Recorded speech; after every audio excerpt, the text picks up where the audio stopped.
So we're in the beginning of chapter 27 now. Obviously we have this chapter flowing through into the next chapter, and then ta-da, we are finished. So realistically we've probably got, coming off the top of my head how many it was, I think it was either 6 or 7 lessons left in the whole thing of this remaining book. But anyway, we're here at the tail end, at the beginning of the end. Paul's voyage to Rome is where we are now. A lot of today is not particularly, there's no grand deep points that are going to be drawn. There will be points, they just won't be grand nor deep, other than what we happen to tangentially wind in. This is, and most of this chapter is filled with filling in historical detail, and there are theological events that occur along here, but most of the things come in the next chapter, in the final chapter. And so there'll be a host of place names. Again, you've got maps there, which we'll work through, as not just today but going forward throughout the rest of the book, chapter 27 and 28. So let's read the passage and go from there. So Acts chapter 27, and today we're doing verses 1 to 13. Now when it was decided that we would sail for Italy, they proceeded to deliver Paul and some other prisoners to a centurion of the Augustan cohort named Julius. And getting aboard an Adramantine ship, which was about to sail to the regions along the coast of Asia, we set sail accompanied by Aristarchus, a Macedonian of Thessalonica. The next day we put in at Sidon, and Julius treated Paul with consideration and allowed him to go to his friends and receive care. And from there we set sail and sailed under the shelter of Cyprus, because the winds were against us. And when we had sailed through the sea along the coast of Cilicia and Pamphylia, we landed at Myra in Lycia. There the centurion found an Alexandrian ship sailing for Italy, and he put us aboard that. And when we had sailed slowly for a good many days, and with difficulty had arrived off Knidos, since the wind did not permit us to go farther, we sailed under the shelter of Crete, off Salmone. And with difficulty we sailed past it and came to the place called Fair Havens, which was near what was called the city of Lasea. And when considerable time had passed and the voyage was now dangerous, since the fast was already over, Paul began to advise them and said to them, "Men, I perceive that the voyage will certainly be with damage and great loss, not only of the cargo and the ship, but also of our lives." The centurion was more persuaded by the pilot and the captain of the ship than by what was being said by Paul. And because the harbour was not suitable for wintering, the majority reached a decision to set sail from there, if somehow they could arrive at Phoenix, a harbour of Crete facing southwest and northwest, to spend the winter there. And when a moderate south wind came up, thinking that they had attained their purpose, they weighed anchor and began sailing along the shore of Crete. Let's pray. Blessed Lord, who caused all holy scriptures to be written for our learning, grant us so to hear them, to read them, to mark them, to learn them, and to inwardly digest them, in order that we may embrace and ever hold fast to the blessed hope in Jesus Christ. Amen. So, a lot of historical detailing. There's no grand miracles, there's no theological discourse or rhetoric. As I mentioned in the introduction, this is Luke doing the work of historian and recording historical detail. But of course it then contextually sets up what occurs, but there is one grander meta-narrative point that can be made from this passage. So, let's begin. Verse 1. Now when it was decided that we would sail for Italy, right, Italia, the Italian peninsula, they proceeded to deliver Paul and some other prisoners to a centurion of the Augustan cohort named Julius. We've covered this before when we did a bit more of an explanation on the structure of the Roman army, when we had a variety of these figures during the Jerusalem fair, okay? Centurions and tribunes and other such figures. the name of the cohort that this centurion was from was named the Augustan cohort, as the name suggests. Cohort, roughly equivalent or broadly equivalent to our modern battalion. In these days, about 600 troops. Our modern battalion, about 500 plus or minus. They wouldn't have all been on taking this trip, though, would they? No. It's just saying that he's a centurion from the Augustans. Just him, yeah. Yes. Well, him plus other guards, yes, but they're under the leadership of him. They explained to him what cohort he was assigned to, yeah. And his name was Julius, which is the equivalent of saying that his name was John Smith. But nevertheless. There's a lot of money tied up with just getting these people to Rome, though. Oh, yeah, yep. But there's no shortage of money floating around, so they can afford it. And getting aboard an Adramantine ship, they set sail along the region to the coast of Asia. There's two ships mentioned here that we have thus far. Again, others come later. An Adramantine ship, in other words, the ship was from Adramantia, which is not listed specifically on your maps. But if you do, I can at least guide you to it. If you look into Asia, province of Asia, western Anatolian Peninsula, the light green colour, the lime green. Where Ephesus is. Yep, where the 7 churches are. Yep. You'll note Pergamum. Yep. All with me? Yep. Yep. Yep. There is a, if you look just on the word Pergamum, the first M, there's a little bay where that little M is. You see that? Is it an island that it goes across? The word goes across the island of Lesvos. Yes. So Adramantia is not on the island, but the bay there, and there's obviously a little inlet you can see kind of directly above the U, I suppose, if you look on that little map that we have. Yeah. That's where Adramantia is. Okay. So where the U is or the M is? Well, that bay where the M and the U is. If you follow, if I'm being very, you see how there's kind of the coastline above the M runs east to west, and then you reach a little inlet, and it starts going down. That's where Adramantia is. So were these ships of this time littoral? They weren't blue water, were they? They weren't very good at deep sea sailing. Well, they're good by yes and no. It depends on what we're on talking about. Certainly, these ones here are. Well, not told specifically. They don't need to be at these portions of the Eastern Mediterranean because you can cover distance from the coastlines to Crete and around. Again, even if you look at the journey that they take, they are. Well, that's why I'm asking because I mean, my history of sailing, and I don't know when that was changed, was the majority of ships couldn't go blue water because they just didn't have the ability. Certainly, by the time we get to I know that's still the case here in this period in history. Okay. There are blue water ships, but they're not the majority at all.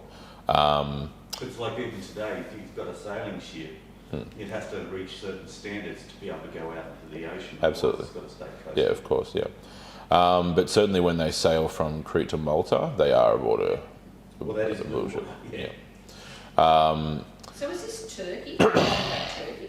Around Turkey? Yeah, so everything you see there of what's called the Anatolian Peninsula, Asia, Lycia, Pamphylia, Phrygia, Galatia, Bithynia and Pontus, and Cappadocia and Cilicia, that's all Turkey. Modern day nation of Turkey. Yes. So yes, that's where that's from. So coming back to the text itself, so the ship was originally from Adramatia. So they're aboard this Adramitian ship, which is about to sail to the regions along the coast of Asia. Again, along the coast of Asia, vis-a-vis it most likely not being a blue water ship. They would sail from port to port to port, as they're essentially doing here.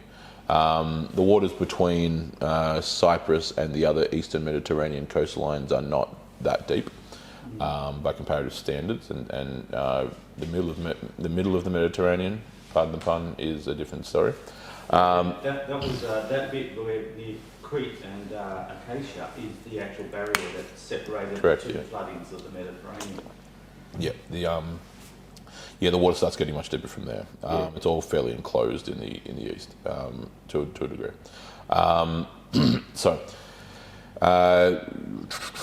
Yes, about to sail from the regions along the coast of Asia. Now, part of this, and you'll see this, I'll make this point when we get to the Alexandrian ship a bit later. but they sail accompanied. He also lists a figure here in the end of verse 2. They are accompanied by Aristarchus, who is a Macedonian or a Macedonian of Thessalonica. Aristarchus is mentioned a couple of times in Paul's writings. Paul obviously writes a number of the New Testament. Also, a number of the Pauline epistles are written during his roughly 2-year house imprisonment, essentially in Rome. Letters like Colossians, for example. And Aristarchus is mentioned there in Colossians, if I'm not mistaken.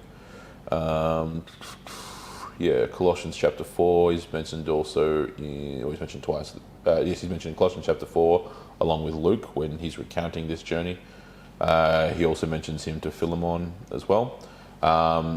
So essentially what you have here, you have 3 figures, just to paint the picture. And again, you can already tell this. So now when it was decided, verse 1, now when it was decided that we would sail for Italy, we've encountered this before, what does that mean? Luke's referring to himself and themselves in the personally, and so we, he's not talking about they, he's saying we, second person, so he is with them, and then Paul, and then this other figure of Aristarchus. So these 3 gentlemen are the ones who are taking this trip.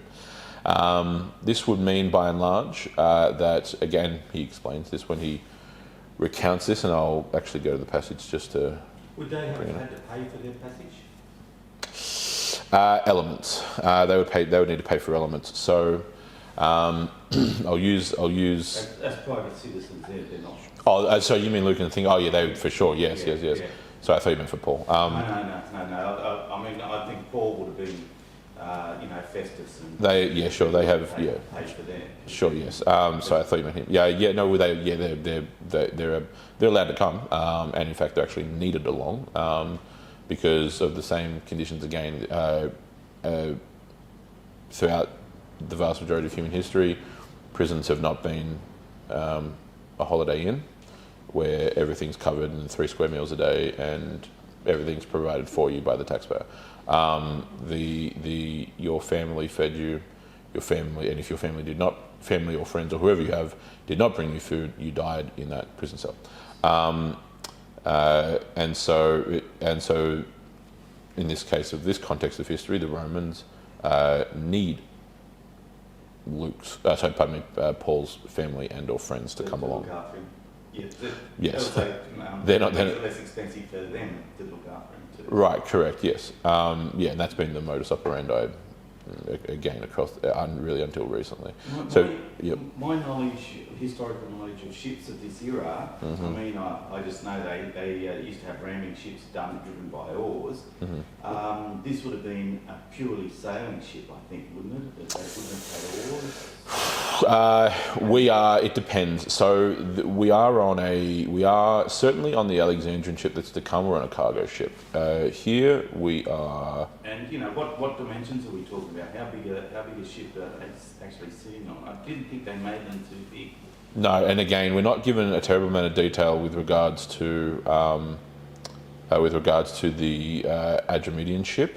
The Alexandrian ship is certainly described as, well, not initially, it's not described as cargo. The fact that Paul discusses about losing the cargo in the ship, but also our lives, indicates it's a cargo ship, right? Part of that point, part of your point, and part of the point I'll make when we get to the Alexandrian ship. But anyway, Aristarchus is mentioned in Colossians 4. Here's just simply and shortly what he says to them. He's giving it's the last chapter in Colossians, chapter 4. He's giving various greetings and salutations of various kinds. Anyway, Colossians chapter 4, verse 10. Aristarchus, my fellow prisoner, sends you his greetings, and also Mark, the cousin of Barnabas, right, Barnabas, about whom you received instructions. If he comes to you, welcome him. And also Jesus, who is called Justus, so not the Jesus, but another Jesus, right? Who was a Christian as well, who had a Roman name, Justus. These are the only fellow workers for the kingdom of God who are from the circumcision. In other words, they're Jews, and they have proved to be of comfort to me. Epaphras, who is one of your number, a slave of Christ Jesus, sends you his greetings, always striving for you in his prayers, that you may stand complete and fully assured in all times at the will of God. For I testify for him that he has a deep concern for you and for those who in Laodicea and Hierapolis. Luke, the beloved physician, sends you his greetings also. Okay? So he mentions the two figures that are here and other figures that become relevant along the way. All right?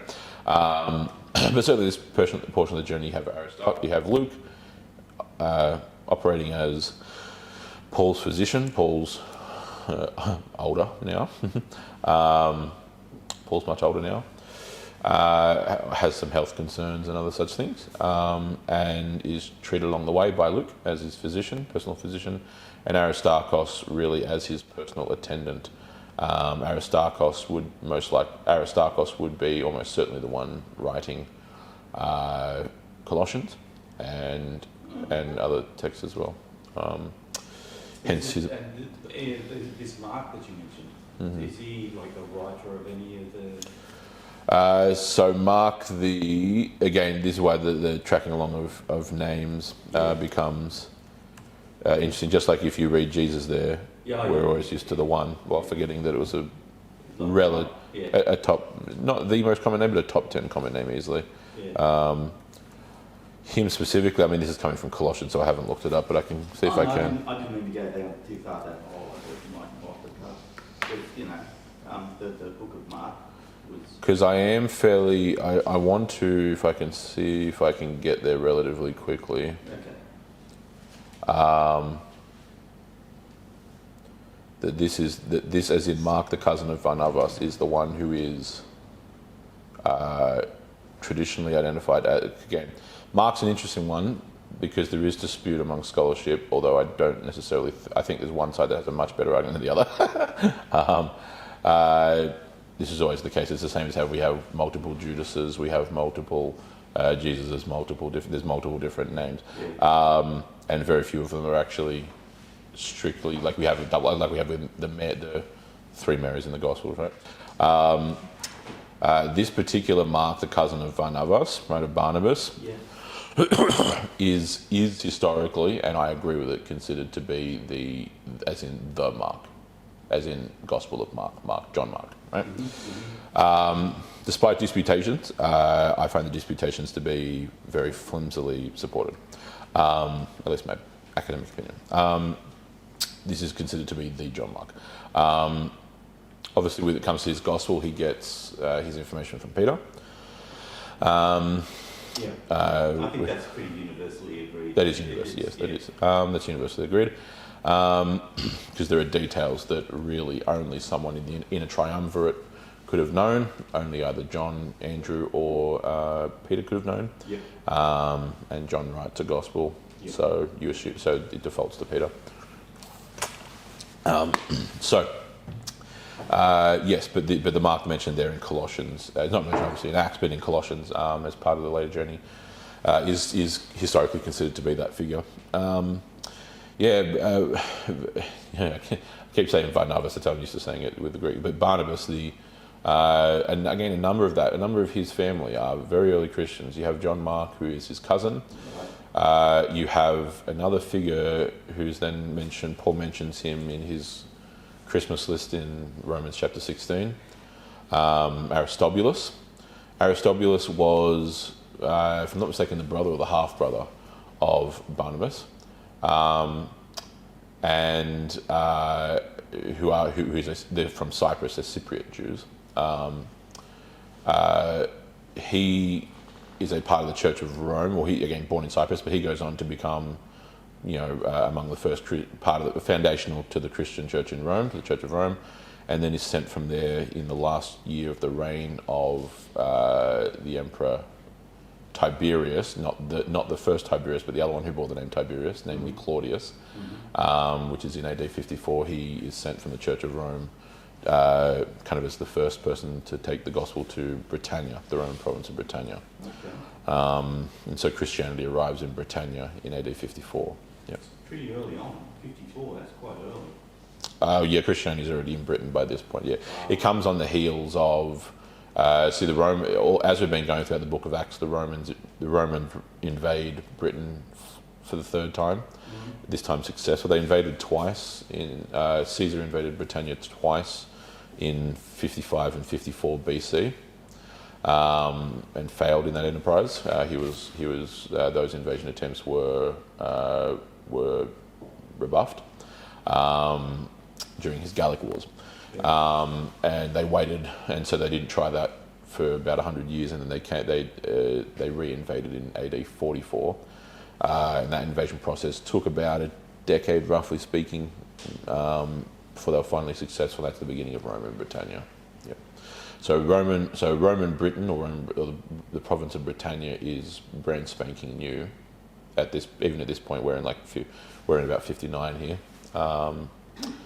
AD, and it's really, they've only really just got a hold on establishing posts and establishing places, so a lot of building roads, forts and etc. Yes, correct. Yeah, they haven't conquered what is all of today England and Cornwall and Wales, but the invasion's been successful already by this point. Yeah, the province of Britannia is established. So right on the heels of that, the Church of Rome sends missionaries under Aristobulus to this brand new imperial province. Yeah. So yes, bit of history. But anyway, coming back to the point. That's the family of Barnabas. There are multiple figures in the New Testament that are under that become Christian and are influential in and around the work of the apostles. So let's go back to this. Aristarchus, the Macedonian of Thessalonica. So verse 3. And the next day we put in at Sidon. Sidon is one of the Phoenician city-states. You'll notice that, if I pull my map up I can show you. Roman province of Syria. If you look down at Judea, you'll see Jerusalem. You'll see Antipatris and Caesarea Maritima, which are two important cities which we've been in before. Again, we've just been in Caesarea Maritima. That's where they're setting sail from. They then go up the Phoenician coast to Sidon, so other places which you may or may not recall or recognise from the Old Testament. Acca, Tyre, Sidon. So Jezebel was princess of Sidon and Tyre, which were united in personal union in those days. You see Antioch much further up there, etc., etc. That's the Phoenician coast, what today is Lebanon largely, and kind of the northern portions of the nation state of Israel. So they head up to Sidon, right? From there, they then again move along. So instead of crossing straight through, this is vis-a-vis our whole point about ship design. Instead of sailing from Caesarea Maritima straight to Myra, okay. So if you follow the arrows along, you get to Myra, the coast of Lycia, right, or Lycia. Much deeper water, right? So they're sailing along the coast, okay, for these reasons. The vast majority of ships, as we were talking about earlier, are designed for that purpose. So up to Sidon, and then coming back to the text, and Julius treated Paul with consideration, right? So in other words, treated him favourably, and allowed him to go to his friends and receive care. So that's a reference to him going to the church in Sidon, right? His friends, he's not talking about Luke and Aristarchus because they're already with him. He doesn't need to go anywhere to them. He's talking about going to his friends, in other words, to the church at Sidon. You're going to see as we go throughout this that Paul is treated very well by the Romans because he is a Roman. He obviously isn't ethnically, but by citizenship he is, and they treat their own well.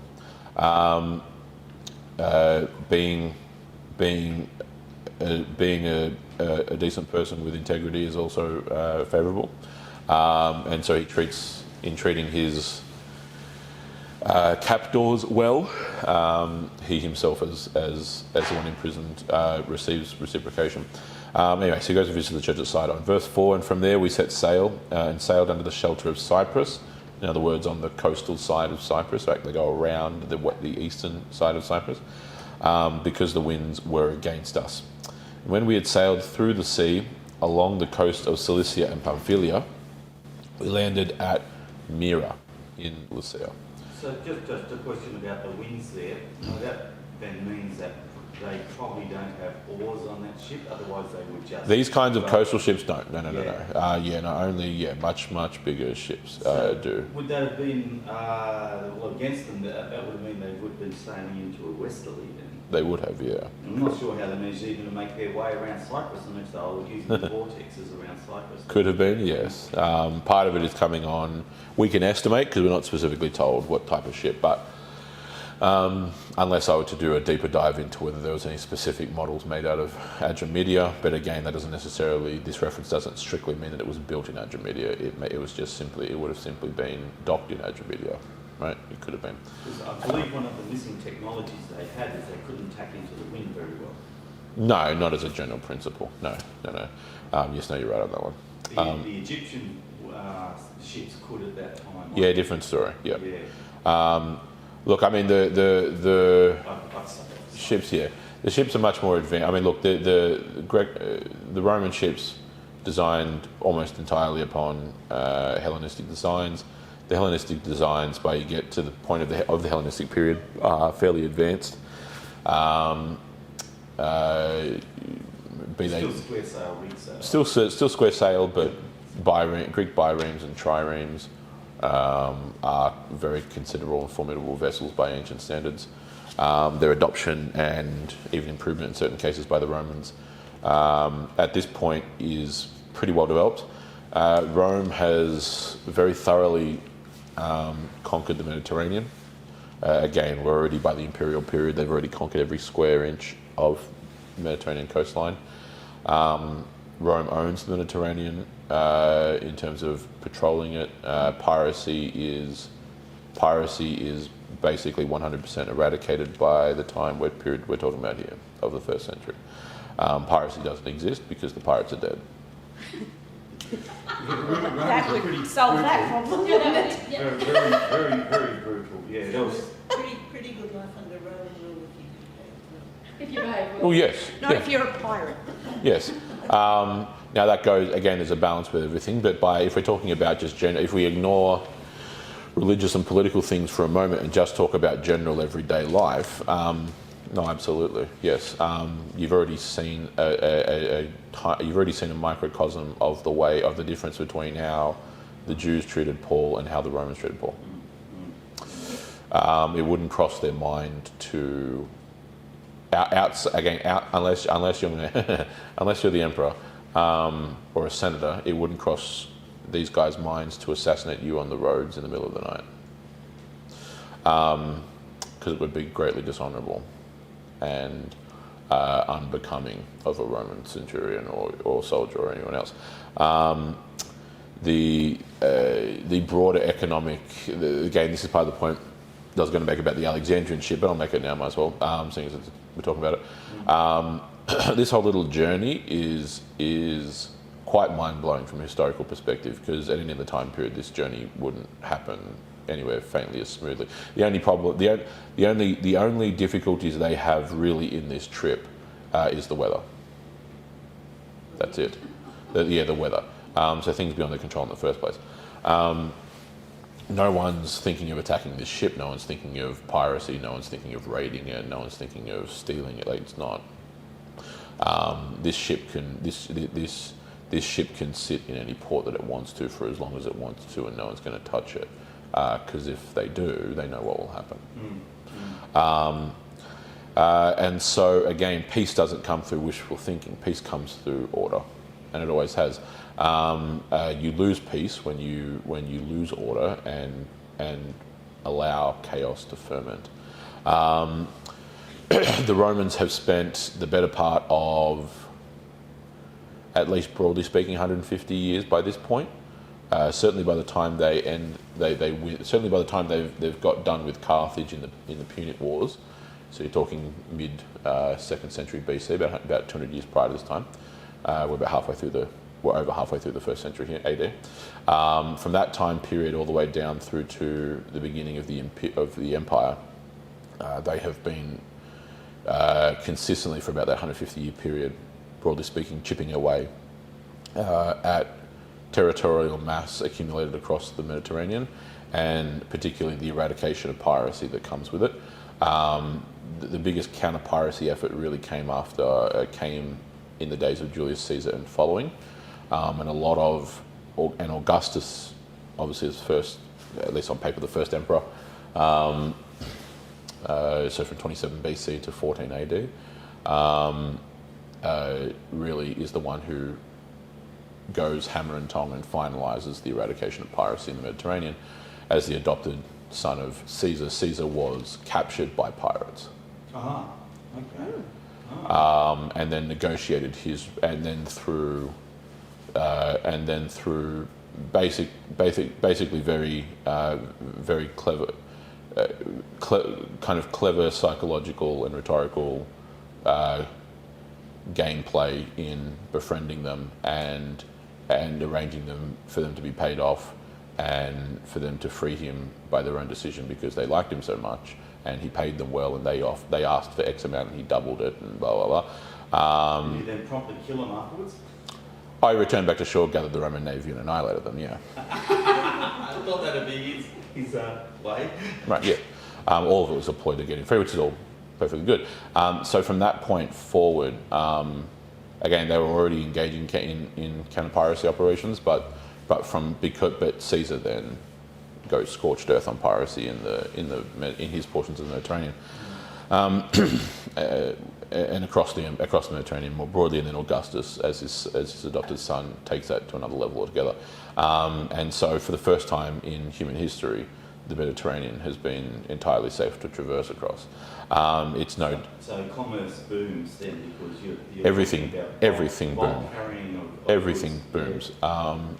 Exactly, everything booms. Yes, cargo ships don't get raided by pirates. They get from one port to another safely, which means that not only goods can travel, but people can travel. They don't have to worry about getting their throats slit on the high seas, which increases the movement of peoples, which increases the movement of business, which increases the movement of everything. Yeah. Is the Antikythera before or after this? I'd have to look. Sorry. I've just been watching Queenslander. He's been rebuilding with ancient tools the Antikythera. No, I know. Yeah, I'd have to. Great question. So I'm just trying to place because I'm watching the technology they used of the day for that sort of manufacture.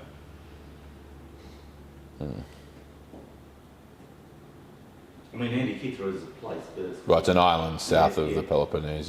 But they just happen to find a wrecked ship with this device. I'm trying to. I'll see if I can scan it inside of 60 seconds. I'd certainly definitely err on the side of former, just by virtue of it almost certainly coming from the Hellenistic period. Yeah, I think it was Hellenistic, but dated to 2nd century BC. Definitely a long way before. Yeah, okay. Anything with a Greek name you can already safely assume is from the Hellenistic period. Yeah. In this case, second century BC. Yeah. So the point I'm drawing is this. Rome has conquered the Mediterranean, which is one of the many impetuses for the very real perception of them having conquered the world. Mediterranean, again, it was an Italian name, but drawn from the Latin Medi or Midi, middle, terra, earth, the sea in the middle, the sea in the middle of the earth.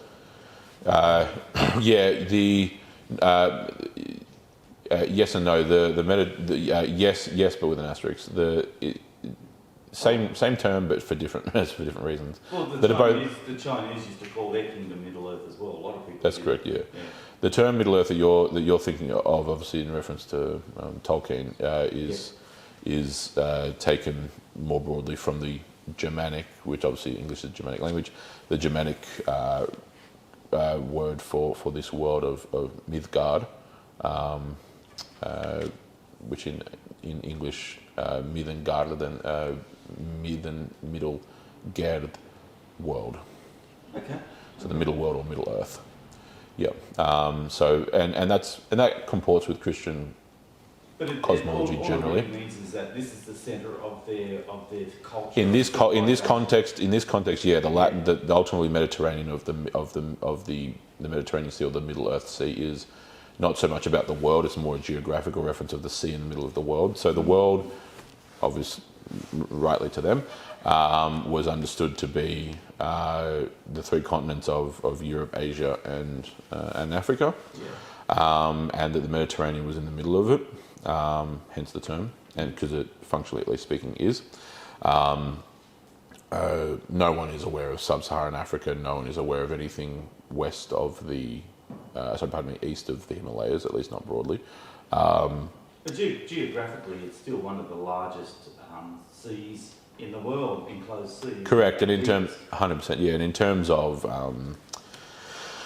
certainly in terms of civilizational impact, it's not even close. It's very easily number one, yeah. And so, yes, the sea that ran up the middle. Ancient peoples generally thought of, the average Westerner thinks of the world with north at the top, to use, not quite, again, that's how we commonly think of, obviously, north is the top, sort of, depending on what you mean by that, but when people thought of what's on top, they actually thought of the east, not north. So they're thinking east-west is their divide? Yes, correct. Okay. The direction from which the sun rises. Yeah, well that makes sense. When we, again, not that these are formal geographical terms, I'm talking about popular thinking. Yeah, late. We think of west being to the left, inverted commas, and east to the right. Shift that 9 degrees, and that's what you get as the ancient world. They think of west to the, so they think of the north to the left. They think of the south to the right. It was really weird. East is up. In Western Australia, that the sun set in the sea. Yeah, to the beach, isn't it? Really? Oh, it's just weird. I mean, us East Australians, it's just like it just feels wrong. Of the sunsets you're talking about. Sorry. Yeah. Sunsets in Western Australia, rather. Yeah, there you go. It's not right. Yep. Yeah, I suppose. Yeah, we used to the sun rising out of the ocean, right. You see. Yeah, correct. Yeah, exactly. Yeah, good point. And so the way again, many famous maps of this, ancient historians and other such figures, Herodotus as one of the from the classical period or the classical era of Greece, so kind of 5th century. Had a notable map of the Earth, other such figures as well. Ptolemy, the great astronomer from the Hellenistic period, maps along with him as well. But again, you have this formula of kind of this T-shaped world where you have Europe on the left, you have Africa on the right, and then you have Asia above, right? Because it's facing toward the east.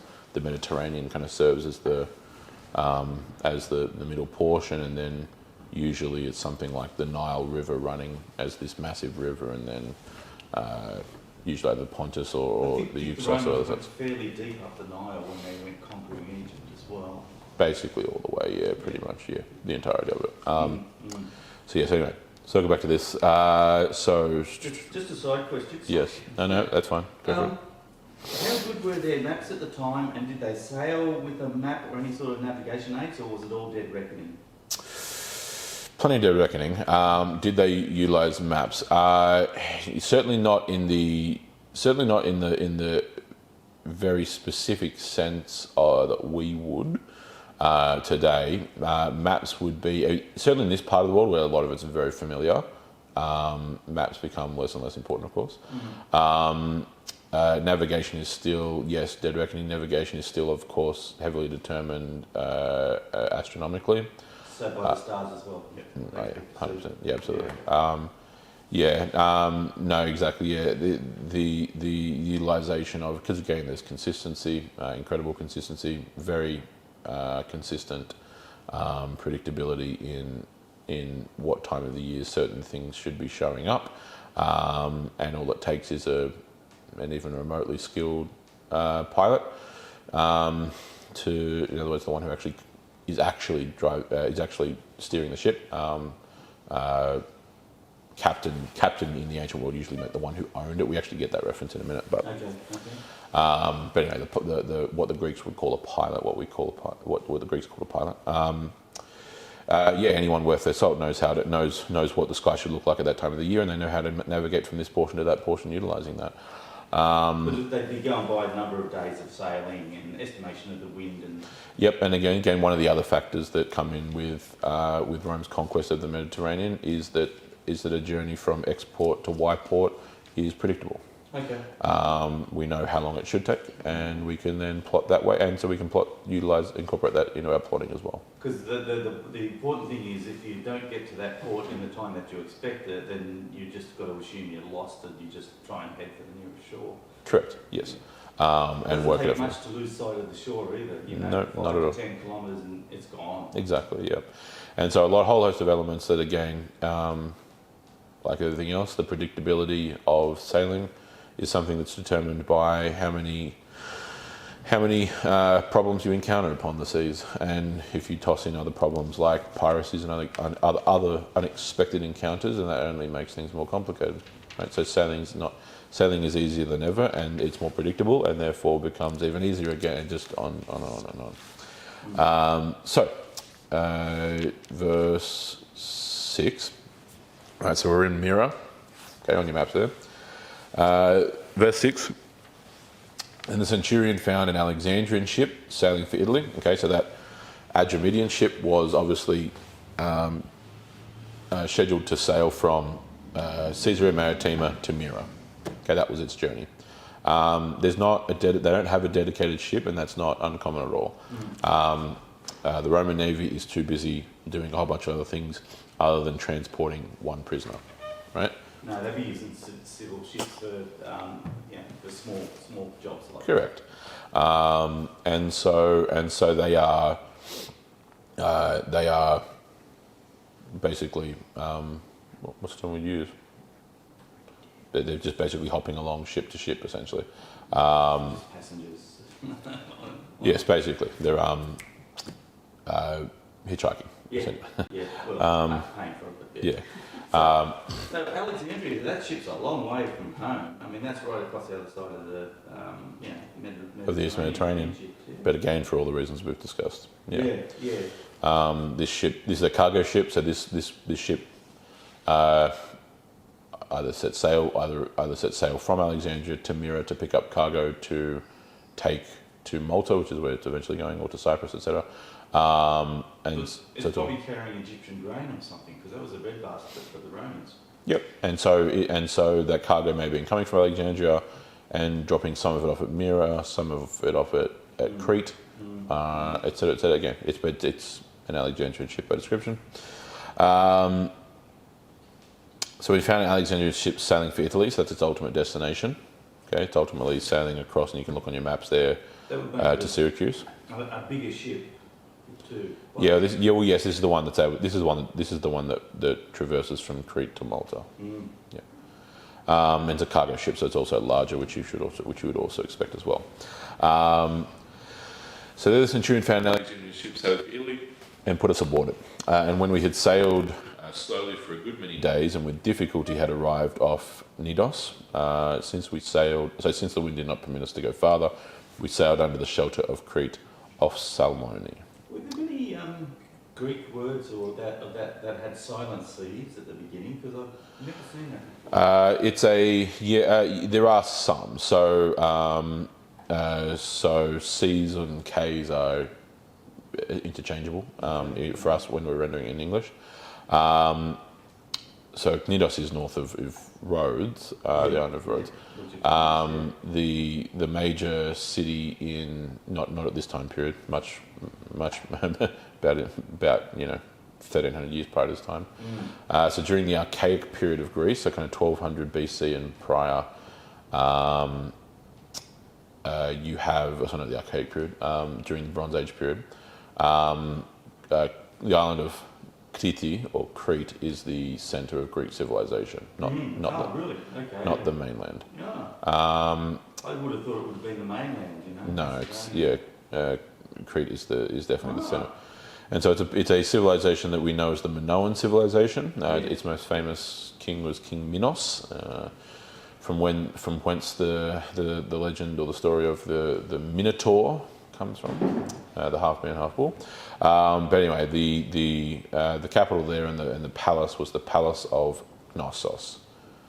In English, Knossos. Okay. Knossos. Or C, same thing again. Yeah. So Knossos or Knossos. So same thing, yes. Which is one such example. So, coming back to the text where we are specifically, yes. So they sail from Knidos across, and again, bad winds, weather's getting worse. It's not that big a leg, though. I mean, from No. Myra to... Yeah. No, not terribly. But you're in the South Aegean, those seas can get pretty rough. The Aegean generally can get pretty rough, but the South Aegean especially can get rough. Quite bad weather can occur there. The sea doesn't need to be that large. Again, we have the same things here. The Tasman Sea is not that large at all, yet it can get quite rough. It's on my to-do list to research the actual wind patterns of the... I've never really looked at, seasonally. Like, for example, the reason that the English were able to get so far was they knew the wind patterns. They did, yes. At various latitudes, at various seasons. It's one thing, and they knew it more than everyone else, and they also knew it earlier than everyone else. Yeah, there's always one thing that allowed them to do it. Their military secret weapon was the fact that they could stop scurvy. Yeah, correct. Yes, exactly. And Captain Cook was one of the... They could sail much longer. Yeah, was one of the biggest discoverers of it. That's why he Was. could sail further than anybody else. Yeah, exactly. Well, again, like I pointed out earlier, with regard to the Roman conquest of the Mediterranean Sea, all the various factors that improve as a result of that is directly correlated to how many problems you solve. Solve the ability to not have to hug the coastline. You can travel to ports that would have taken you 2, 3, 4 times as long in times past. Solve the problem of piracy, and you can now traverse those seas safely, and you don't lose people, don't lose cargo, don't lose money, don't lose resources. All those things are just problem solving. The more problem solving you do, the more beneficial outcomes there are. It's the same thing on that front. You ever seen the reconstructed Endeavour, the size of it? Yeah.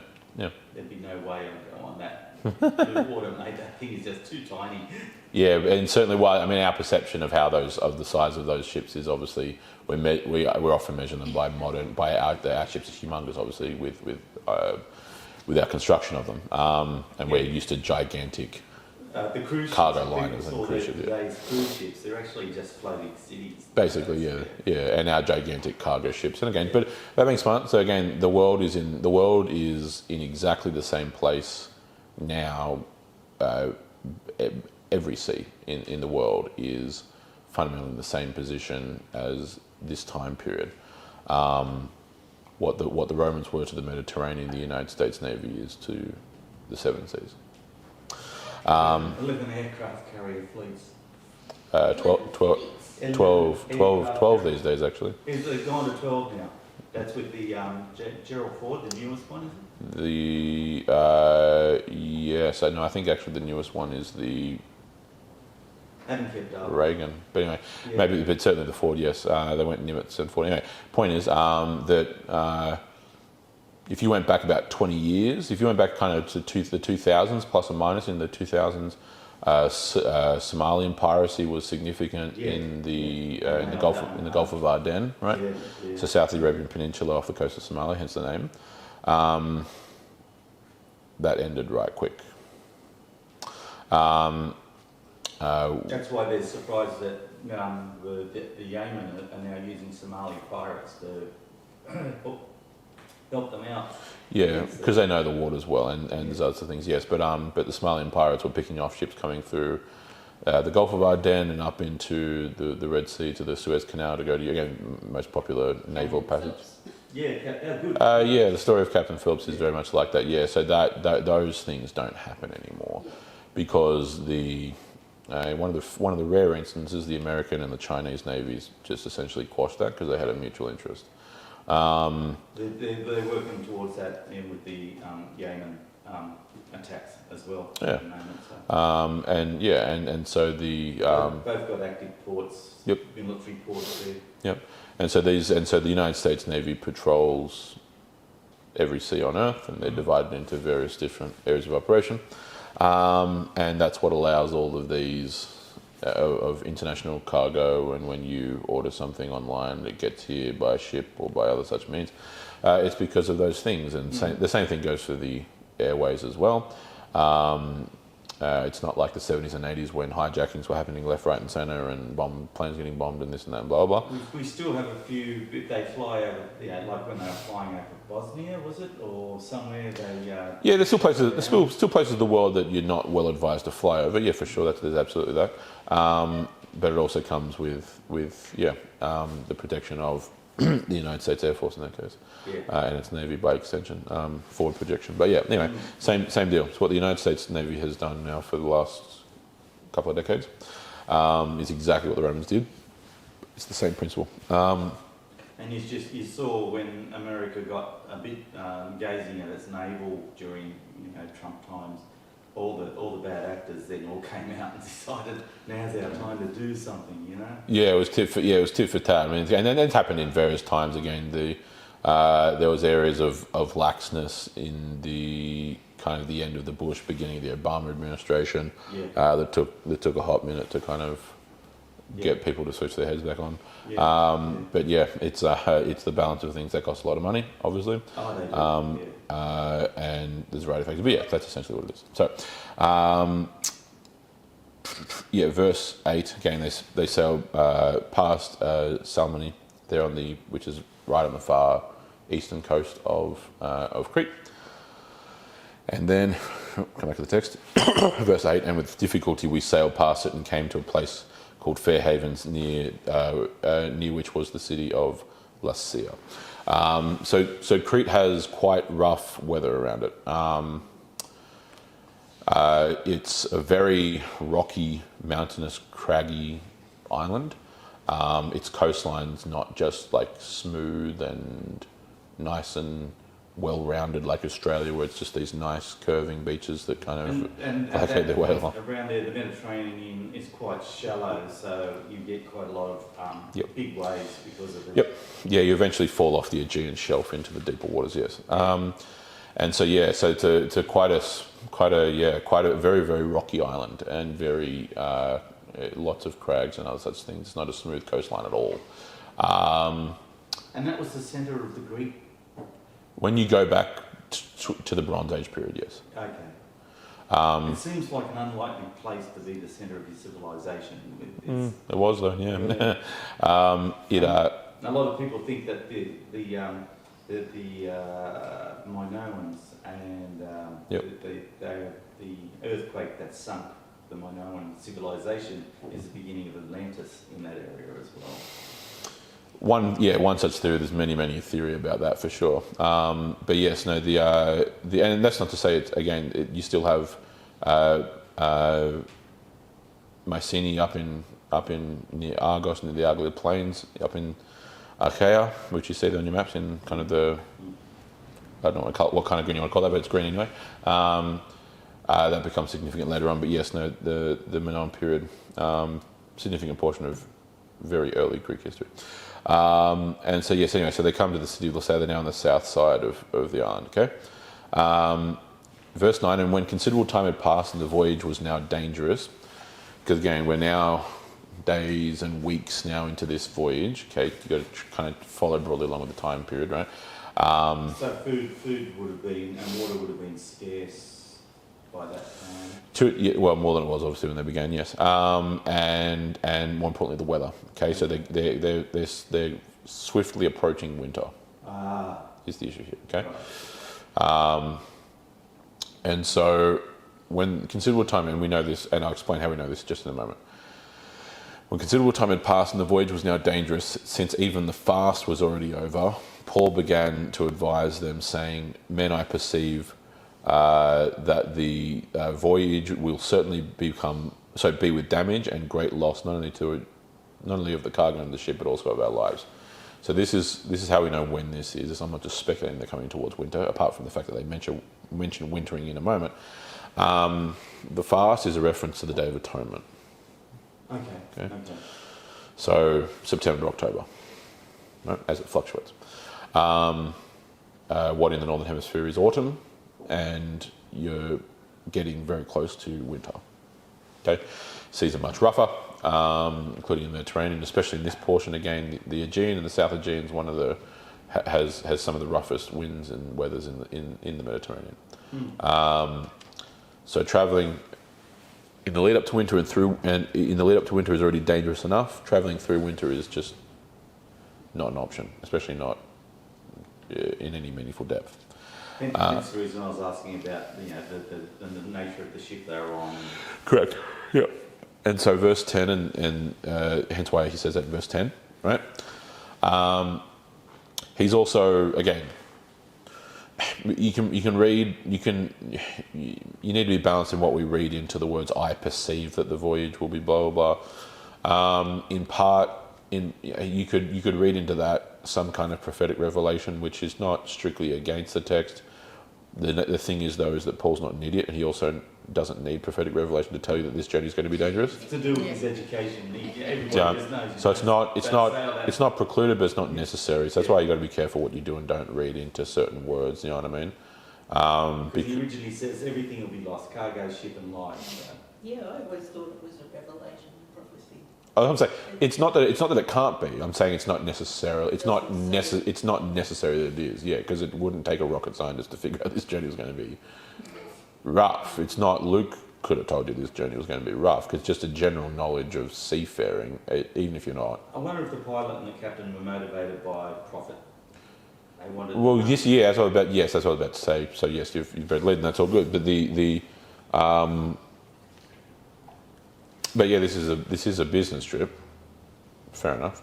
This is a cargo ship heading on a significant journey from Alexandria to Asia. Right, that port at Mira would be supplying food all the way up through Asia, not just there. And also the grain has a shelf life. You can't. Yeah, and it could be more than grain. It's probably is grain, but it could be much more than grain. Who knows what's there? But it's a significant cargo of some kind. But it's something that's perishable. Like there's a schedule. Oh yeah, that's a perfectly good bet. Absolutely. So their motivation would be. So they have other motivation, and which is again, they're not wildly unreasonable motivations. So they have families to feed. They have a business to keep afloat, literally and figuratively. These considerations are perfectly reasonable. All my point is on the word perceive is not that this is not a revelation of some kind. It's just that it doesn't strictly have to be. Because there's nothing contextually that demand. This is my point about it is that. So if a Christian comes along and says, "I think this is saying this is a revelation," okay, yeah, can be. It doesn't have to be, but it can be. I'm jumping ahead. Yeah. So where he says no, nobody's going to die. That's revelation. That's my point about the revelation, yeah. What's that? Say that again, Elizabeth. Later on in the story. When we get into the storm at sea, when we get into the later on you get into that, and so this is my point about how this is actually it's good you've raised that, because this is the essence of my point. That could be the revelation, and this could have just been a general remark. Do you know what I mean? Or both could be together. You know what I'm saying? So this is why my whole point about it's not a big point, but it's only really like the big picture. It's pretty insignificant, even if it. I mean, if it's a prophecy, that's great, but it kind of, if you look at the whole thing of what he's doing and what he's been through and how God's intervened the whole way along, it's kind of quite a bit. Well, he does know that he does know he's making it to Rome in the first place. Yeah.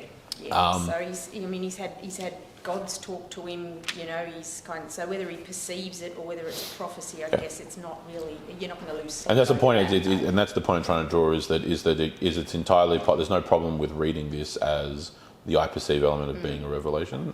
There's also no problem with not, because it doesn't require prophecy to tell you what this is such shockingly obvious information. And like if you take out this sentence, and I could make the same point here 2,000 years later, and I could say this is going to be a pretty dangerous trip that they're about to embark. You know what I mean? So all my point is not even what the actual conclusion necessarily is, because because it's fine, whichever. But the point I'm trying to draw is actually more of a principle of being wary of what we do and don't read into certain words. That's mainly my point. Yeah. So anyway, verse 11, and the centurion, as in Julius the centurion, was being more persuaded by the pilot and the captain of the ship than by what Paul was saying. Fair enough too. And also fair enough, because Paul's not a sailor. Yeah, these guys have done this, all their lives. It's their profession, yep. And they're going, no, we can make that. And again, there's nothing that indicates that they're being reckless per se. They're sailors, they're men who sail the high sea for a living. Taking risks is part of the occupation. So does that indicate that Julius is in charge of all this? So he's consulting them. He's certainly consulting them, yeah. He's the one ultimately makes the decisions what's happening on this ship? Broadly speaking, yes. Well, I think because he's a Roman soldier. The next verse says that majority reached a decision. So yeah, he certainly wouldn't. He wouldn't just make a, pardon the pun, captain's call, but he would. You got to understand that. So, like when Because of his rank, is that? Well, it's not even just a rank. He is a commander in the Roman army, and you're going to do what you're being told to do. The ship hasn't been commandeered like by force, but in this case at Myra, right? They changed ships from the Adramyttian to the Alexandrian. They've sailed into the port of Myra on one ship that's terminating its journey there, right? And they're then looking around the port for another ship. Where are you guys heading? Where are you guys heading? Where are you guys heading? Oh, you're heading to Italy? All right, we need to come aboard this ship. They don't know. Well, they're not. No, Julius isn't asking them for permission to come, but he's telling them he's coming. He's telling them we're transporting you as prisoner upon your ship. Yeah, you don't say no to a centurion. Right? But that's the tit for tat. And again, it's the kind of balance. So, like, on the one hand, you can view it in a very post-Enlightenment kind of, what about my personal property and my rights kind of way, or you can also remember that the only reason you're able to make this trip is because the Roman Navy has created the conditions that allow you to make this trip, because you wouldn't make it to Malta. You wouldn't make it to Malta. It's interesting that they say a port that's called Fair Haven is not good for winter. Yes. Sounds like a nursing home, doesn't it? It does a bit, doesn't it? Fair Havens is definitely a retirement village. Well, I mean, the typo on the map's pretty relevant. Fair heavens. Yep. Yeah, I know. Yep. Yeah, exactly. This was I did notice that, and this is by far the clearest. Is Haven actually the same word? They're etymologically related. Yeah, they are etymologically related. I would have to see if I can find an answer. They're very close, aren't they? I can do my 60-second investigation, but I don't. But From this world. but I suspect not. Again, words sounding similar doesn't strictly mean. Because haven, one thing I can tell you is that haven is related to, and again, haven is a Germanic word, but haven's coming through for its Latin equivalent would be what we bring into English as sanctuary. Okay. Again, if I can find an etymological history quick enough before turning it into something else, then I'll try. Yeah. Yeah, it's not the point of the stone. No, but no. Good enough question. But yeah, plenty of words sound similar. Again, phonetic similarity, in other words, how they sound, is not strictly what determines whether words are related or not, because you have words in English that are actually literally identical, that are spelt the same and pronounced the exact same, that are entirely unrelated. Sometimes different countries. Yeah, the English word witch, W-I-T-C-H. When you think of a witch, you think of what? Yeah, magic user. Right, a female, like a woman who does magic. Well, I'm talking about the plant. Witch hazel. Oh, Witch hazel. Yeah. Completely unrelated, even though they're spelled exactly the same and everything else. Most people think, oh, that must have been one of the herbs the witches used. So no, yeah. So I'll show you this exact case. Yes. So haven, coming from the Old English haven, which itself is akin to the Middle High German Haben, meaning harbour. So haven just means harbour, Okay. as opposed to. So it's still a mystery to me why they reckon that a harbour that's with that name is no good for winter. I mean, whoever named it was sort of like a bit enthusiastic, I think. Maybe, yeah. Yeah. I haven't looked specifically at when it got named that, or if there are any other sources of its naming that way. Yeah. Again, it would be a colloquial nickname most likely, but I'd have to look into that as to specifically how it drew that name historically. But nevertheless, I'll repeat verse 11. But the centurion is being more persuaded by the pilot, and the captain to the pilot, the actual navigator and the one who is actually commanding the vessel, or at least they know it's steering it. And the captain, again, that reference, we use the term captain today for what is a pilot. The captain was the one who owned the ship. Okay. So he may not have been a sailor as much. No, it doesn't need to be. No, he can just be the business owner. Yeah. But again, he would have more than enough seafaring knowledge just by osmosis, taking these many trips. He's the one that I suppose makes the final decision about risking his ship and his expense. If this is for the rest of the journey, yeah, sure. Yep. So then verse 12, and because the harbour was not suitable for wintering, the majority reached a decision to set sail from there if somehow they could arrive at Phoenix, a harbour of Crete facing southwest and northwest, to spend the winter there. Okay, so they're wanting to come onto the eastern, what is essentially the eastern side. Western side. Sorry, the western side's a bit smoother. There's a big plateau that kind of extends from the middle portion across to the west side of the island, surrounded by various hills, obviously, and other things. So is there like a wave break or something like that? Certainly, that would be most likely the inference that's being drawn there. Okay. This area that you'll see, if you look on your map there, you can kind of see how, I mean, the part of what fed into the whole story of the Minotaur and the association of the bull with the island of Crete is the fact that the island kind of has a bull-like shape.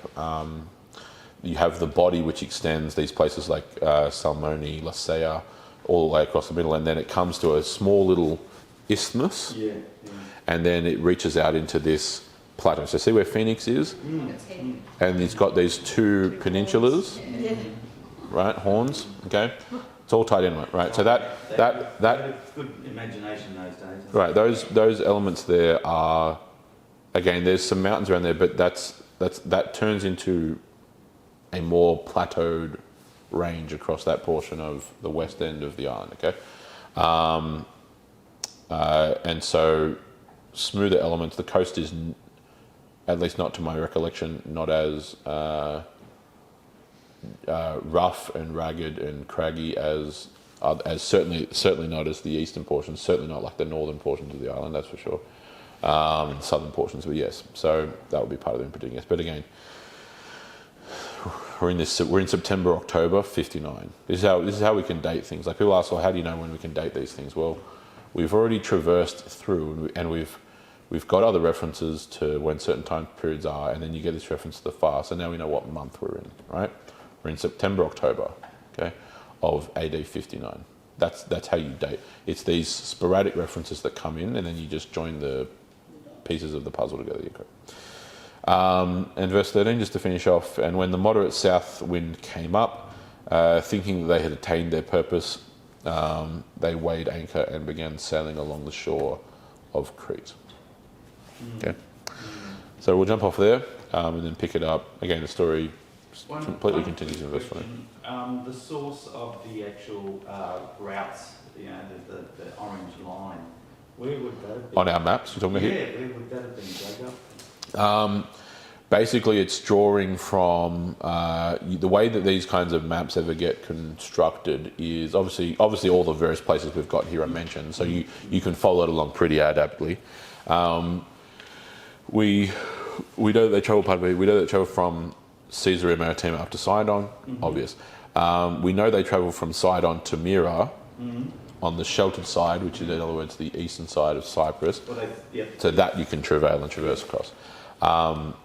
I suppose probably more of your question is coming along with how do we know that they followed that specific line from Fairhaven, Phoenix, that kind of, To Malta, yeah. to Malta, for example. Yeah. That you can take from a variety of different things. Again, you don't need to follow it as explicitly or strictly as this. However, you can know from the way in which certain ancient documents describe these kinds of journeys, of travelling along certain portions. You can infer data from documents or other such papyri that describe various seafaring voyages and other such things, and then you can estimate what it would look like. Looks like the storm in verse 14, they were being driven by the wind northeast, Which is part of the impetus, yes. Southwest. Yeah, and that's part of the impetus, and so you're taking various different factors that are directly described or at least referenced by inference, and then working them in from there. How straight or curved a line isn't strictly important. You can take it based off of, and again, also these days we know how currents flow and how the winds move, and etc. So you can input that kind of data as well, that's how you get. Because, I mean, it wouldn't have changed that much. No, in not at all. The winds and the currents in that season, because we know that they're pretty close at that time. Yeah. And so I guess they could have worked out what the ship was, what it was capable of, what bearing it could take in what the current weather was at that time. Correct. Yeah, absolutely. 100%. Again, there's many things which can be directly learnt and then learnt by inference with regards to history. It's why the kind of perpetual claims about lack of historical evidence for this or for that such event they're not the entire story and they don't strictly matter. Not that they don't matter, but they don't strictly matter in the sense of, for example, not having direct evidence of the Exodus. I'll just pick one example. There's no evidence of the Exodus, at least from an archaeological perspective. Certainly nothing that can be uniformly confirmed, at least. You can infer certain things, but at least not uniformly. And none of that matters even one iota, because anyone with a meaningfully in-depth knowledge of Egyptian history would never expect to find any Egyptian records about an event in which they lost all their foreign slaves. They didn't record. Well, no, they've been known to just chisel. They chisel stuff off the rock when they want to remove any reference. And that's not an opinion. That's just a stated fact. I mean, any ancient Egyptian historian or Egyptologist will know that, and any Egyptologist or ancient Egyptian historian or ancient historian generally who says otherwise needs to have their PhD thrown in the toilet. I mean, if these sailors saw our sailing ability today, where we can virtually sail directly into the wind minus a few points, and we can actually sail greater than 10 times the speed of the wind, sometimes 100 times more. And for distances that they can't even comprehend. Well, we're doing hydroplane races right across the Atlantic, non-stop. We talk hours, not days. Yeah, and that's before we begin talking about nuclear-powered vessels. Oh, no, I'm just talking about sail. We're just talking about wind and sail. Yeah, all the kind of things, again, all those things are, the advance. Nuclear power subs run faster underwater than above. They run, I think, classified as 60 knots plus. Correct. At least as far as we know. And nuclear submarines only come up for one reason, and that's to restock food and allow their sailors to actually see land. Yeah, and cycle their sailors in the end. Yeah. But nuclear submarines can quite literally run forever. Reports of like fishermen on the water, and they see this huge swell just go right underneath them. UFO. No, it's just the US doing 60 knots underwater, and the pressure wave from as far down as they are finally hits the surface. Yeah, I mean those nuclear subs. I mean about a fist size of nuclear material essentially powers that vessel for the better part of 60 years. The ones we're getting in Australia, they'll never change the fuel. Yep, they won't need to. They don't need to change the fuel. They don't need to. Because you can also utilise, against the whole thing with fears about nuclear waste, people don't understand you can actually use the waste, the waste and the byproducts back into the sourcing of the energy. But anyway, so this is where we're up to. It's just the difference in our technology today to what they could do then. But see, the line between them and there's always along the mark of technological advancement. See the advancements that get made in the Greco-Roman, because it's not just the Romans are building off what the Greeks built. The Greco-Roman advancements in shipbuilding, right, so naval technology, I'll just call it, get continued on and carried by the Empire. When the Western Empire collapses, the Eastern Empire or the Byzantine Empire continues on and improves those things, especially in the utilisation of naval weaponry, Greek fire and other such. Which never worked out. And certainly not the way they did. You then have, from that point then the Byzantine navy is really the most formidable navy in the world, up until they get conquered by the Ottomans, and then from that point the Ottomans have quite considerable vessels as well. But it's really then at that point when the Spanish completes the reconquista, or the Spanish and the Portuguese complete the reconquista of the peninsula, they've already developed a considerable seafaring capability, so have the other Western nations. Because they want to colonise, so they need to get resources from other places in the world. Well, by necessity, and that's what a lot of people don't understand about the colonial period, is that, especially with regards to the Spanish and the Portuguese, who really begin the age of exploration. They've just spent 700 years under under Islamic occupation. It's rebuild or die, and people just don't quite understand. They don't. The voyage of Columbus in 1492, which was historically monumental and one of the most kind of significant events, at least even broadly in human history, happens on the back end of 700 years of a bit more than that, actually, about 700 years of since the Rashid, or rather the Umayyad Caliphate, crossed the Straits of Gibraltar and conquered the entire Iberian Peninsula. So it's the Caliphate that had been ruling Spain and Portugal. Various different caliphates. Yes, they cross over in, I think, 711 off memory. From Africa? Yeah, from what today is Morocco. Yep. Oh, yeah, okay.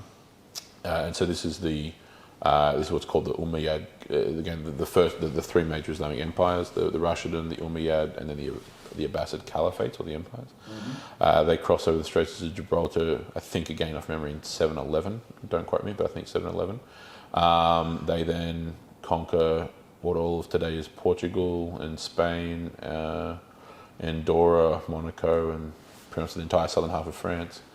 Before they're eventually defeated in 732 at what's called the Battle of Tours by the King of the Franks, Charles Martel, Charles the Hammer, who is the grandfather of Charlemagne. I haven't heard of Charles the Hammer. Charlemagne, I have. Yeah, his grandfather Charles Martel meaning the hammer. Yeah. He defeated the Caliphate in Tours in central France and drove them back out of France. Toulouse, that's quite a fair. Yeah, in Tours, yeah, exactly, yes. And so, so that was sort of like a do or die for French. They wouldn't exist anymore. Not just the French, the rest of Europe. Yeah. Yeah, that's pretty widely agreed upon. Yeah. The history of Europe and the world, by extension, would be different. If they lose that battle, there's really no one. The Franks were the predominant power in Western Europe at that point. Basically anywhere outside the Byzantine Empire in Europe, and so if the Franks failed to stop them, no one's stopping them. They would have, without even a faintest shadow of a doubt, if the French had have lost the Battle of Tours, or any other subsequent battle after that, Europe would be Islamic without question. As would all we. That's not even. Still working on it. Yeah. Well, yeah, correct. But so that battle is, there's various different junctures that change the course of history in various different places around the world, and that's one of them. I think Austria almost got decimated as well by, again... in that case, the Ottomans. 1640. The famous Polish wing hussars came riding in. Yeah. So you're thinking of the battle. Yeah. Mrs. Bank, would like to raise that question about Mary and Martha. Oh, I've just opened to that. I was going to ask that too. I remembered. Oh, yes. I've got it here. Rock, paper, scissors, work it out. No. So go ahead and ask It the was question Elizabeth's again. question. Yeah, that's right. Yes. Yeah, So so it was literally, you're talking about some place where it said we are all sons of God. yes. So we all have that inheritance, and then I said, what about Mary and Martha? Like, is that attitude from Jesus? How that plays out. Yes. related? So the point I was making to refresh our memories was that the let me start at the very beginning just again to put us back on the same page. The point I was making was that there is an exclusively masculine reference to these kinds of things, including us as Christians in the scriptures in the Old and New Testament. In various different ways. In the case of the Old Testament, it's always there's the broad categorical sense of the Hebrews or the Israelites in that kind of personal noun term, proper noun term. In the case of the New Testament, you get this reference of adelphoi, right, brothers, etc. Love the brotherhood, honor the king, blah blah blah, or to the brothers in such and such, whatever place you're talking about. References to Christians as sons of God. Like not as the Son of God, but as sons of God, right? Which is all still comporting. And the point I was making was about the fact that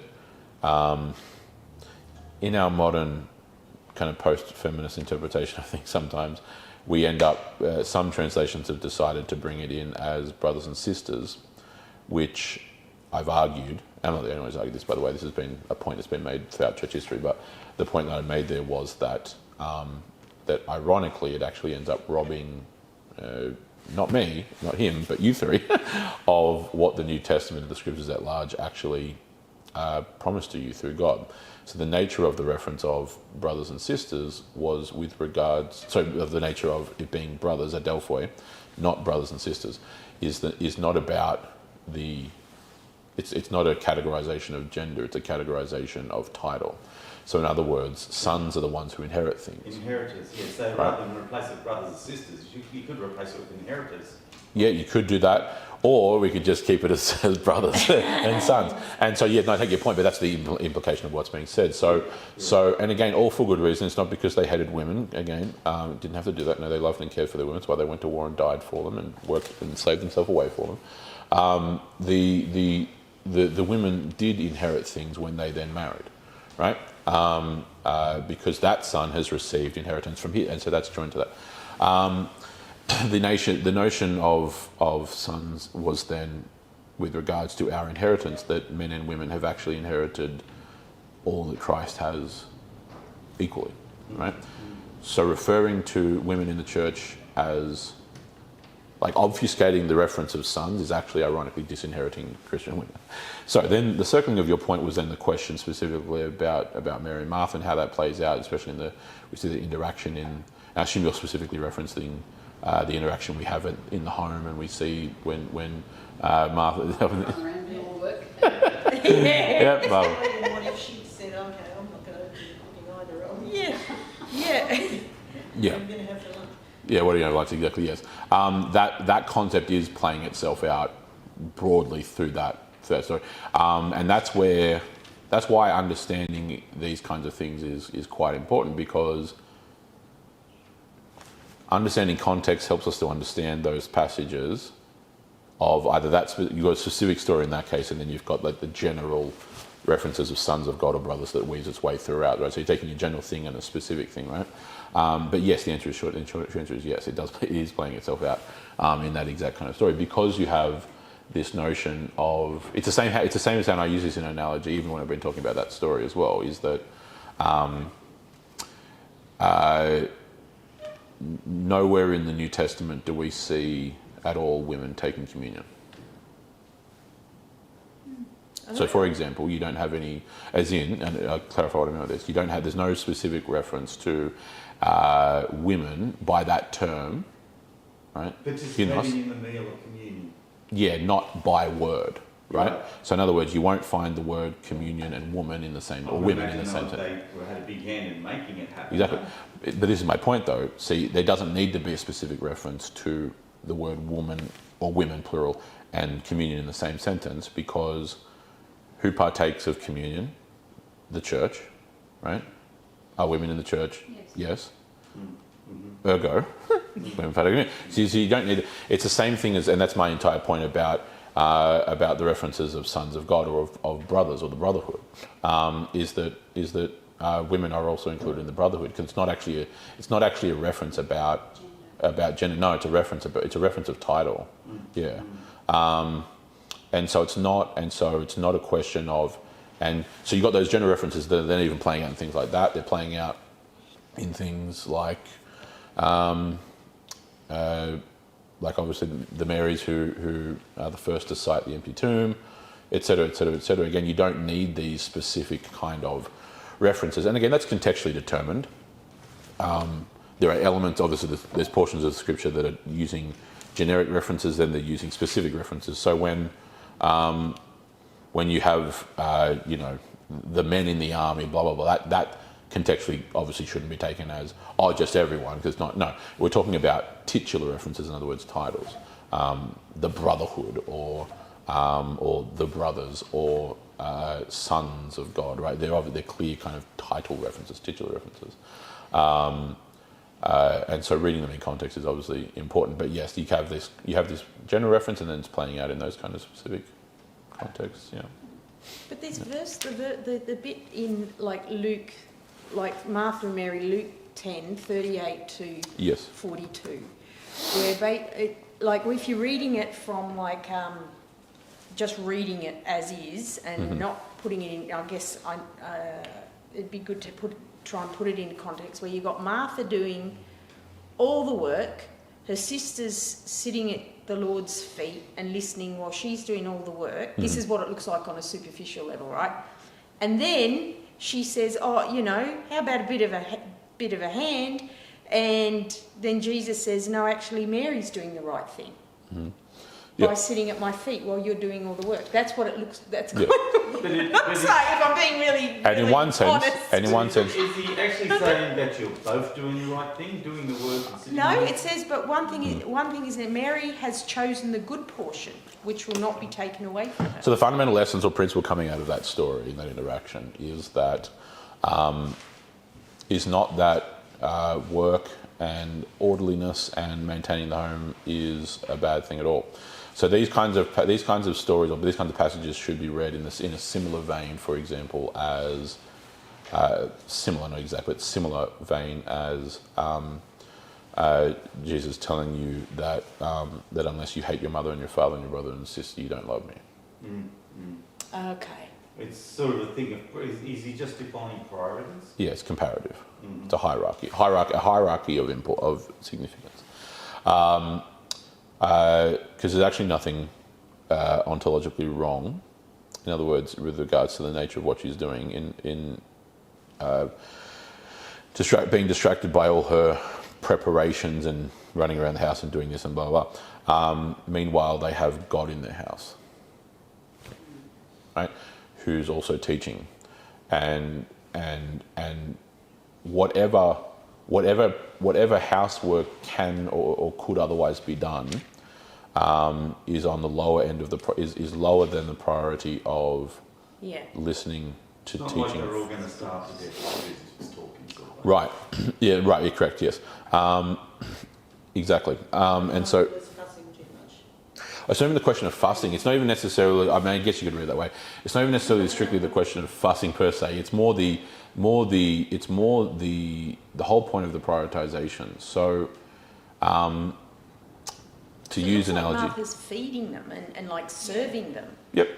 That's what I'm saying. There's nothing inherently wrong. That's what I'm saying to you. Just like, for example, loving your family. Not only is loving your family not wrong, it's actually good. And if you don't love your family, you're worse than an unbeliever. Right? That's what Paul says. If you don't love him, he who neglects his family, he who doesn't take care of his family, doesn't love them, is worse than the pagans. So then why does Jesus say, those, unless you hate your mother and your father, your brother and sister, etc., blah, blah, you don't love it? You can talk about comparatively. So in the same vein, or in a similar vein, you have this scenario wherein and this is not the only time that he does this on a number of other issues as well. He does this, for example, when talking about the bread that he has just been feeding to the 5,000 and other such things, right? And comparing that to himself as the manna from heaven. He does that in regards to comparing water coming from the well of Jacob as compared to the living water from him. He does that here. Again, these are all the same parabola comparisons that he does, right? Things that pertain to the body and the flesh versus things that pertain to the spirit. Oh, the Gnostics get off on that. They do. That's why they twist these so hard. Yes, that's why it's always remaining balanced. Yes, because you can twist all these things right into Gnosticism, which is why they flourish to one degree or another across history. And so, in the case of bread and whatnot, physical, I've fed you this entire crowd, blah blah blah. That will, serve your body, right, and will serve it for a little while until you need more food. But I'm the bread that you feast upon that's come down from heaven that will grant eternal life, right? And that's when he goes into this trifold speech about unless one eats my flesh and drinks my blood, he has no life in him. Just formulating kind of the basis of. It informs Eucharistic theology and other such things as well. But same thing with the water, Jake as well, blah, blah. This water you drink from, again, it quenches a thirst for a little while, it hydrates the body well. But I'm the living water, and from me fountains of living water come forth, and then and all those who drink of this water shall have eternal life, and from within them shall rivers of living water also flow, right? Same deal here. Martha's consumed and busy and hurried with and getting annoyed. That's it.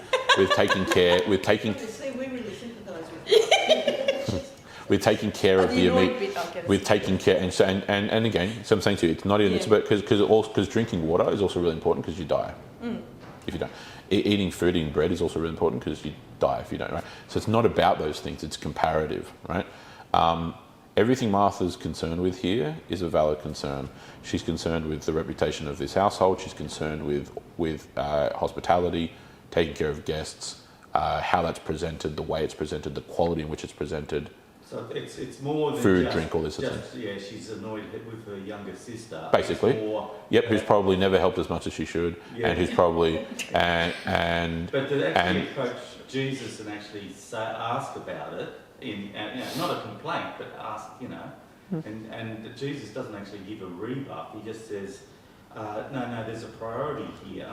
Essentially, yes. Yeah, and so therefore, what you're doing... Lord, do you not care that my sister has left me to do all the preparations alone? Then tell her to help me. And the Lord answered to her and said, Martha, Martha, you're worried and bothered about so many things. But only one thing is necessary, for Mary has chosen the good part, which shall not be taken away from her. And what's that good part? Well, he's teaching her the scriptures.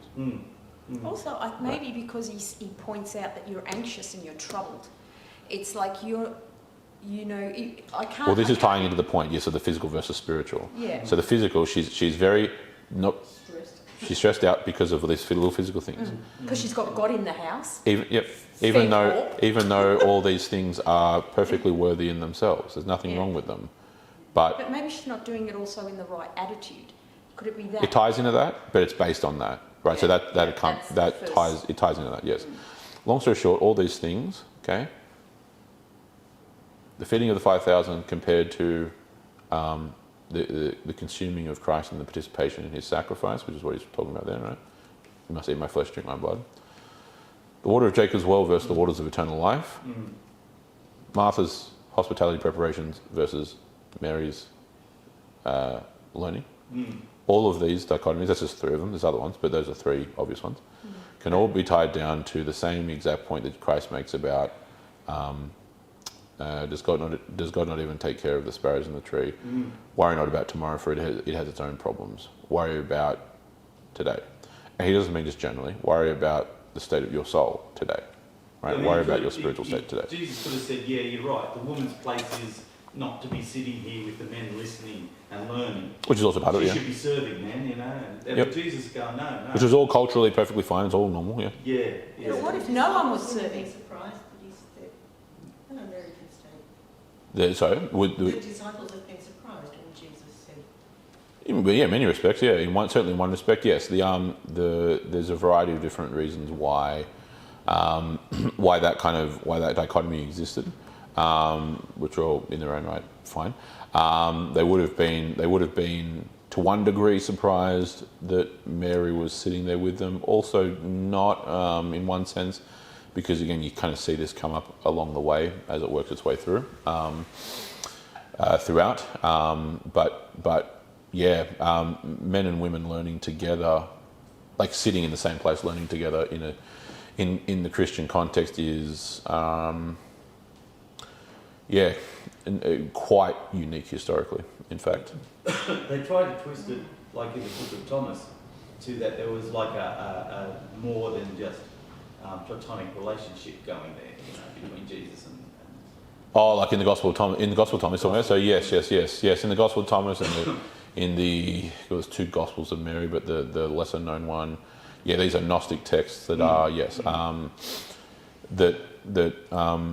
that come centuries later. All of that. But again, it's Gnostic trash from centuries later. But people still believe it as canon. You try to say no, it's been long decided that it's just. Pulp fiction. People do, and I mean, people. Jesus was with Mary or something. Yeah. So the Gnostic tradition develops about 100. It's not bold and the It's beautiful. what the Da Vinci Code's based on. Yeah. Oh, I know, yeah. So the Gnostics developed the idea about, by the time you get to about the mid to late second century, so well over a century, nearly a century and a half by this time, the Gnostics developed the tradition that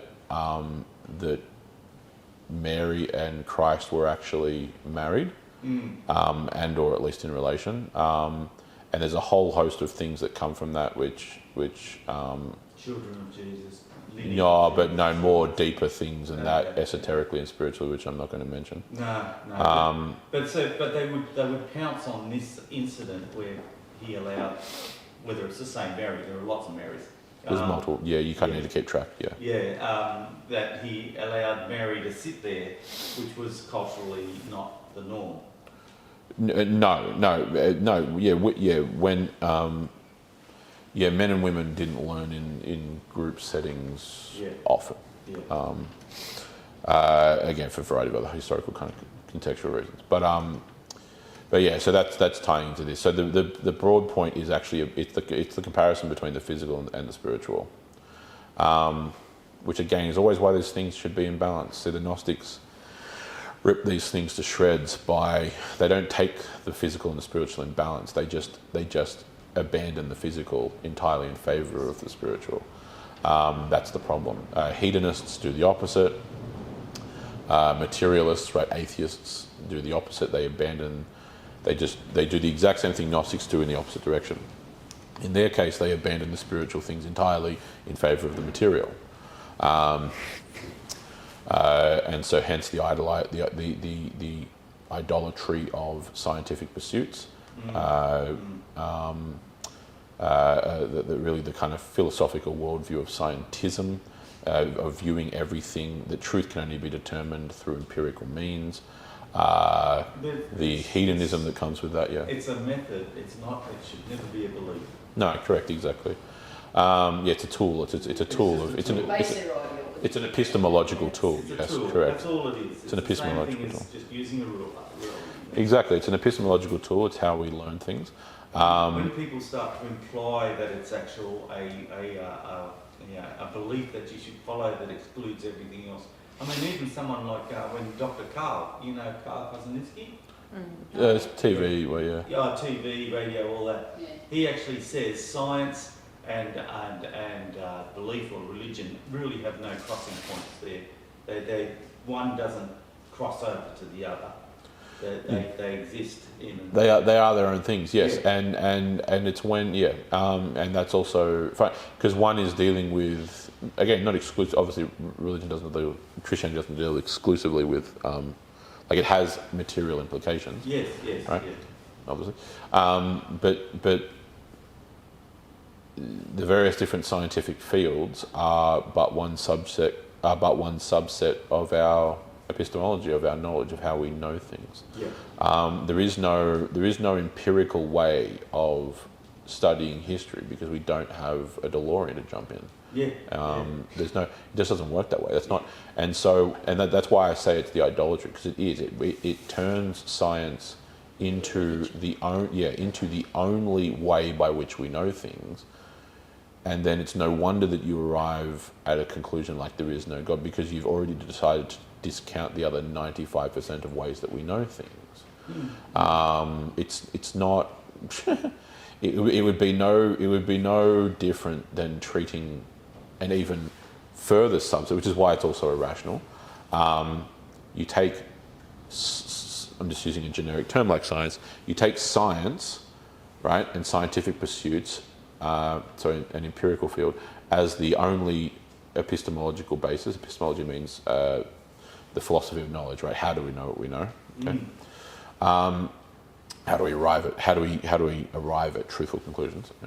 You treat science as the only way of knowing things, whilst not recognizing that you can further subdivide that into the disciplines of science. So a biologist can turn around and say that only biology is the only way we can know things. So there goes mathematics, there goes physics, there goes chemistry. Well, not quite. Chemistry and biology overlap, but you get the picture. There goes physics. Yeah. There goes mathematics. There are Venn diagrams where they cross over. There goes. Pick anything else, geology. Like pick any other field you want to talk about. Right. So you stop here, but you don't. But why not here? You know what I'm saying? It's not. It's irrational. Yeah. And it's always been irrational. But that's what happens. Is the idolization of these things causes those kinds of. And the stupid part is one of the methods of science is that you have the convergence from various fields onto the same proposition. Okay. Yep. So a lot of people say, "Oh, you know, proof," and I go, "Mate, in the world there's only two proofs: a mathematical proof and the amount of alcohol in something. That's the only two proofs that exist." Yeah, correct. Yes, and that's exactly. All these things are true. Then you try to explain. The proof argument is a smokescreen, though, because it is a rubbish. It's a rubbish thing. Yep. And it's the same with trying to, it's only a theory. No, in science, the theory is something that will happen the same every time you do it. Yeah, a theory has legs. Yeah. That's just a bridge between academic terms. It's terminology. Yeah. People think theory is something that's guessed at, and in science, it's something that's reproducible. Oh, you're right. That's exactly what it should be. I mean, part of because that's true, and that's how that works. Part of the problem we have now is that these various different scientific pursuits, which really kind of, and again, obviously not exclusively, I don't mean that. I mean in terms of how they operate now, really flow forth from kind of the scientific revolution of the 15th, 16th century, 17th centuries. Kind of coming on the tail of the Renaissance. These scientific endeavours really only work when there is, for starters, a unified philosophical basis, or at least like a metaphysical basis. I'll explain what I mean in a minute. And they also only work when there is an underlying, as a result of that, an underlying framework of the belief in the Christian God.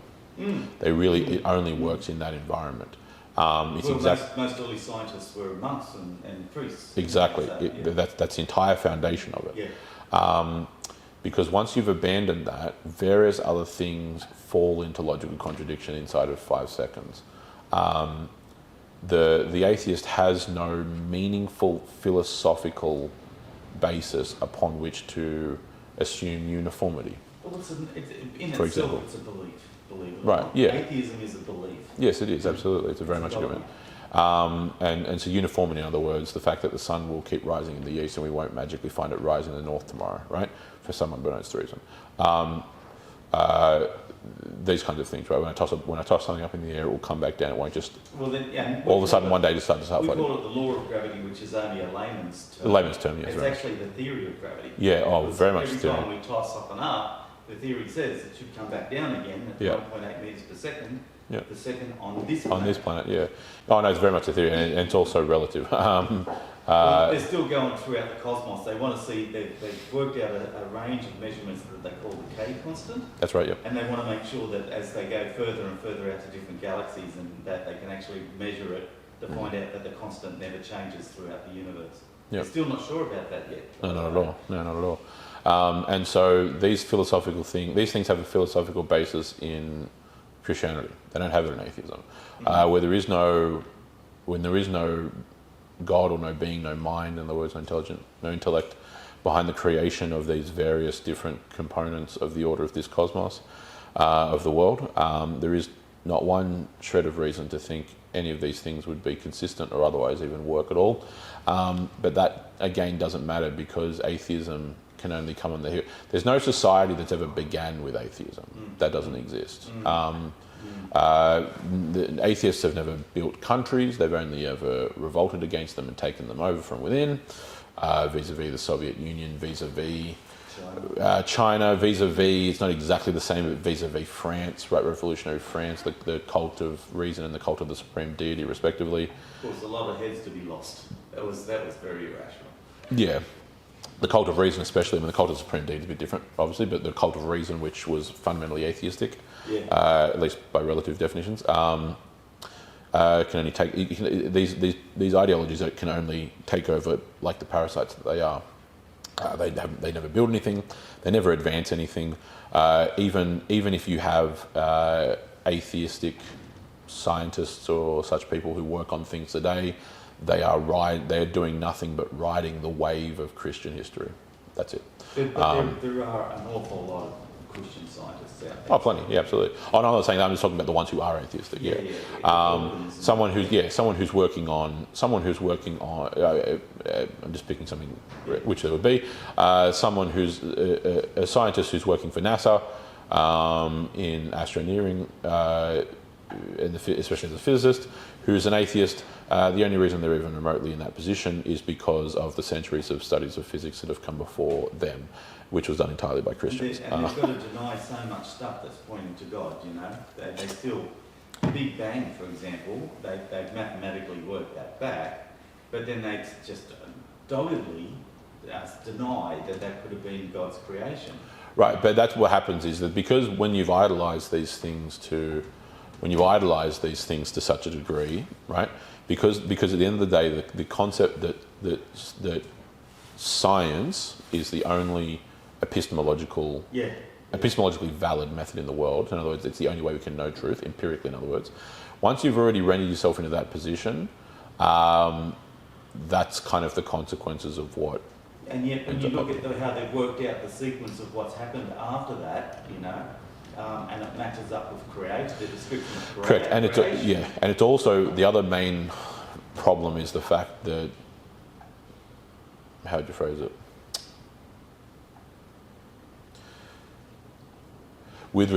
What happens is that the arrogance that it tends to breed ends up allowing them to kind of delude themselves often into thinking that they're somehow philosophers or theologians. Which they're not only are they not, they're as far from it as they could be. They're shockingly, and cosmology is a field which suffers from this grotesquely. Yeah. And yet they know cosmologically that of the baryonic matter and energy that we can observe, Yep. it only makes up, they reckon, only 5% of the actual effects that they see That we from perceive, yeah. acceleration and gravity. Which means there's a whole host of other things that have to That they happen in don't between. know. Yep. And so we have to come up with concepts like dark matter and dark energy, which we also have no way of It's just a meaningfully placeholder, demonstrating. just saying we don't know. Yeah, it's like we don't know energy, we don't know the matter. Yeah. Exactly. I was going to be Martha. Yes. Sorry, Yes. we're going down. We've travailed. I'll That's get all my good. soapbox now. Just I get so annoyed when people. That's it. We're into the post discussion anyway. Yeah. Yeah. So that's it. Yeah.